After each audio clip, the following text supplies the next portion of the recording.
Finding the right help when you get sick or injured can be really tricky. I have a great GP who helps me with all sorts of things, but sometimes I can't get an appointment when I really need one quickly. I'm in pain and this feels quite urgent, but I know that if I go to the hospital, I'll probably have to wait for hours. What other options do I have? Where can people go to get urgent care?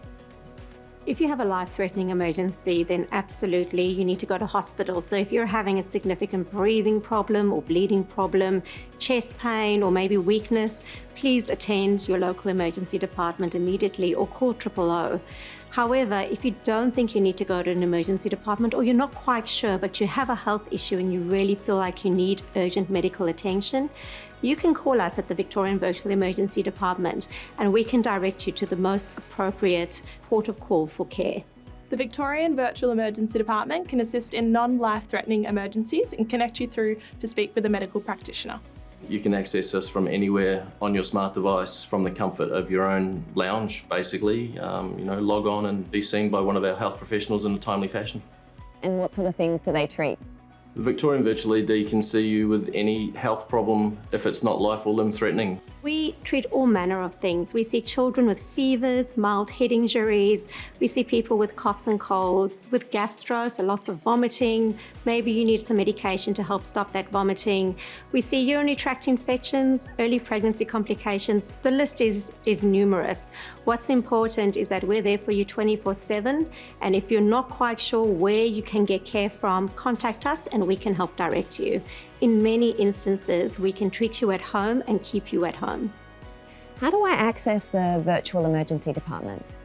To access Victorian Virtual ED, all you have to do is log on to our website at vved.org.au. It'll take you through a patient portal registration form and then you'll be able to see one of our healthcare professionals in a timely fashion.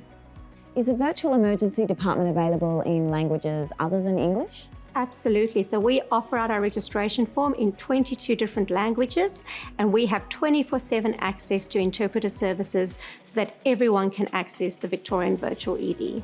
What happens if I need to call the Virtual Emergency Department in the middle of the night? We're open 24/7. We have doctors and nurses available 24 hours a day, 7 days a week.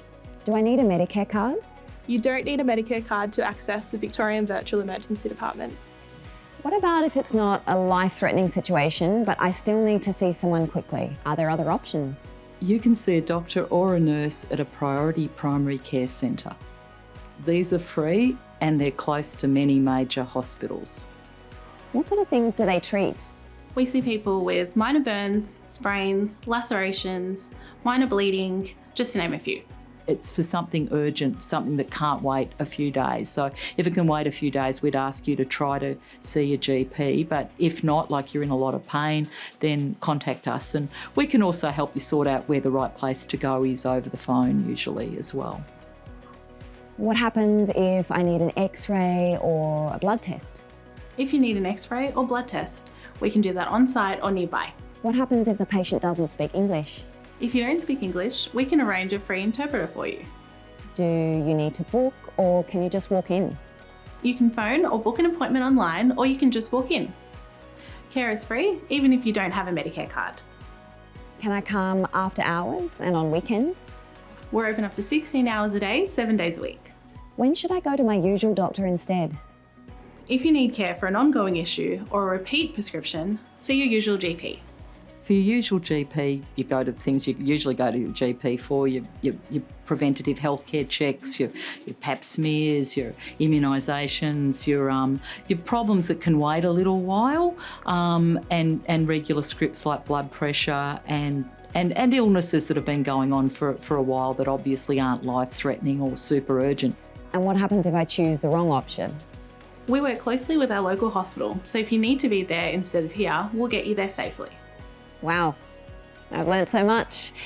It is great to know about these options. Now I know how to get the care I need.